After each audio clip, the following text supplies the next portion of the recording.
안녕하세요. 환자와 의사 사이를 소통해주는 통역의사 이영석입니다.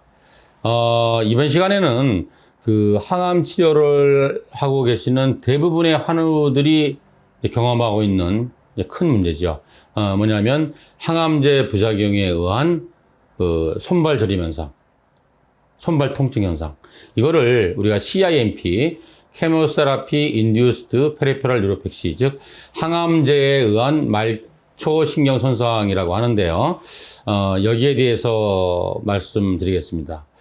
이것은 그 항암제 그 약에 의한 그 단순한 부작용일 뿐이지, 이것이 뭐 병이 더 심각해졌다든지 어디 전해가 갔다든지 이런 게 절대 아니라는 것을 아시는 게 굉장히 중요합니다.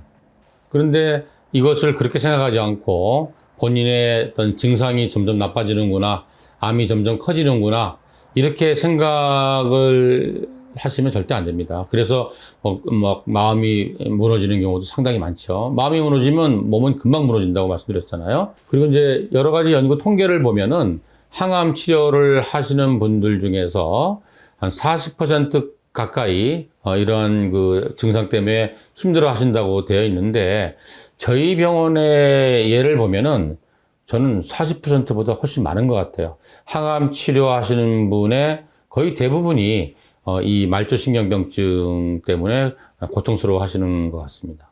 또 하나 문제는 그 우리가 이제 종양내과라든지 대학에서 항암 치료에 대한 연구 논문을 쓸 때 그 목표가 뭐냐면, 이 항암 치료를 했을 때 그 이 치료 결과가 어떻느냐, 이거를 목표로 보고 연구를 하기 때문에 이러한 항암의 부작용에 대한 것은 별로 대수롭게 생각 안 하는 거죠.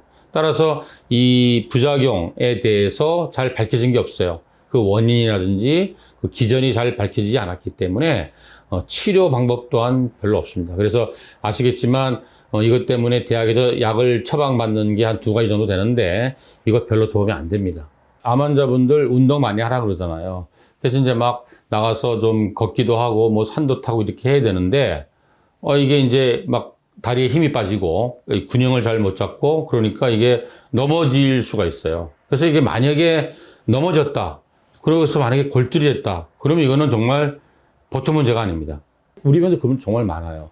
항암 치료를 하면서 이게 반응이 참 좋아요. 결과가 좋아서 검사해 보면은 이제 그 CT상에서 암이 막 작아지는데, 이 부작용 때문에 이 말초신경병증 때문에 항암의 이 정상적인 용량을 못 쓰고 용량을 줄여서 한다든지, 아니면은 그냥 어쩔 수 없이 항암을 포기한다든지, 이렇게 돼서 이제 이 치료의 기회를 놓치는 경우가 정말 많습니다.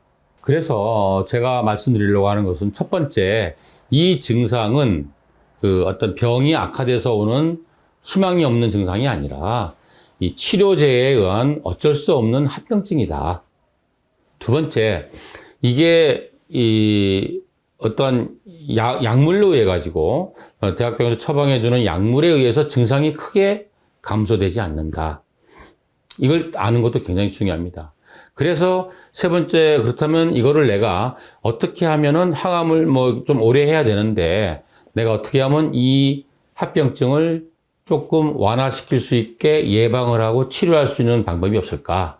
이 병명이 말초신경병증이라고 그랬잖아요. 그럼 이제 말초신경이 뭔지를 알아야 돼요.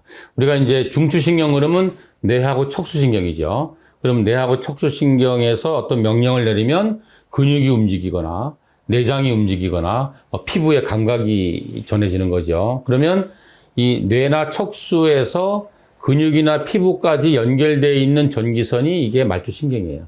즉, 이 말초신경이 손상받아서 오는 병증을 말초신경병증이다, 이렇게 말씀드릴 수 있습니다. 그러면 이제 이 암 환자분들이 이렇게 말초신경 손상이 일어날 수 있는 원인은 많습니다.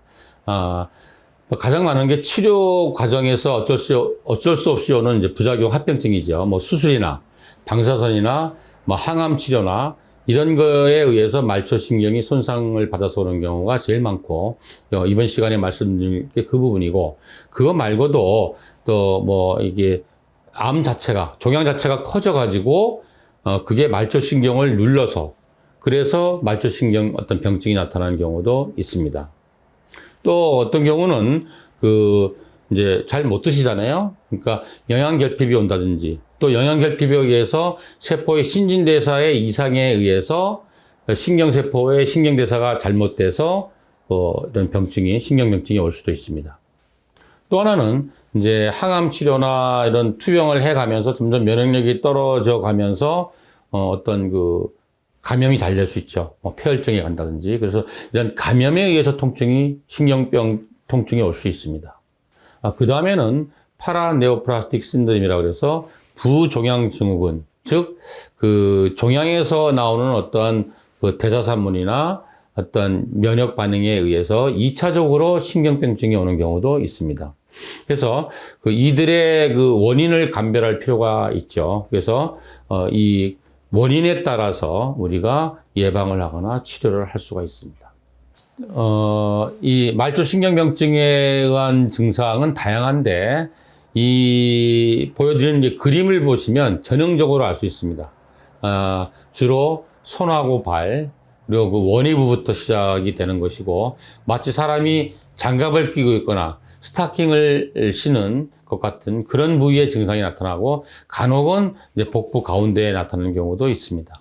그리고 우리가 이제 말초신경이 운동신경도 있고, 감각신경도 있고, 자율신경도 있는데, 물론 이 세 가지를 다 침범하는데, 감각신경을 침범하는 경우가 가장 흔하죠.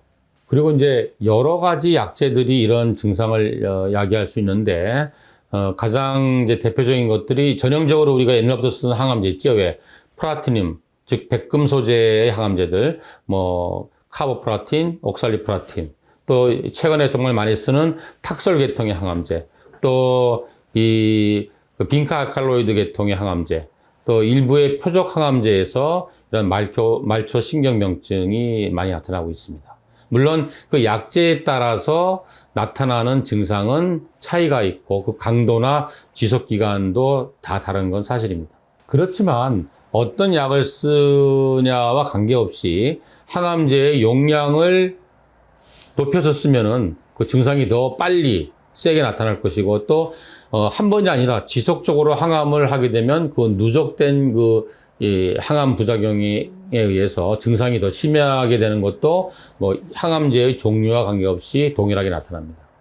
대부분의 항암제는 예를 들어서 3주에 한 번 이렇게 하잖아요. 2주에 한 번, 한 달에 한 번. 그러면 이번에 항암을 하고 증상이 확 나타났다가 또 완화가 되고, 그러다가 또 다음에 항암을 하면 또 증상이 나타나고, 이런 걸 반복하는데, 이 플라티늄 계통의 백금 소재 항암제들은 이게 좀 달라요. 어떻게 다르냐면은, 치료가 끝나고 나서 몇 주간 또는 몇 달간에 거쳐서 점점 증상이 심해지는 경우가 있습니다. 이걸 우리가 코스팅 이펙트라고 합니다. 옥살리플라틴이라는 항암제가 있는데, 이건 좀 특이한 양상을 갖고 있어요. 두 가지 패턴으로 증상이 나타납니다. 즉, 급성기 통증과 만성기 통증으로 나타나는데, 옥살리플라틴의 급성기 통증은 항암 치료하고 나서 며칠 내에 나타나요. 주로 이 증상은 뭐냐면, 이 차가운 거에 대해서 굉장히 민감하게 되는 거죠. 그래서 추운 날씨에 장갑을 안 끼고 못 다닌다든지, 아니면 찬 유리 그릇 같은 걸 못 만진다든지 이런 증상이 있고, 또 만성 통증은 이제 약이 누적이 되면서 점점 만성적으로 나타나는 이게 두 가지 양상으로 나타나는 특징이 있다. 이렇게 말씀드릴 수 있습니다.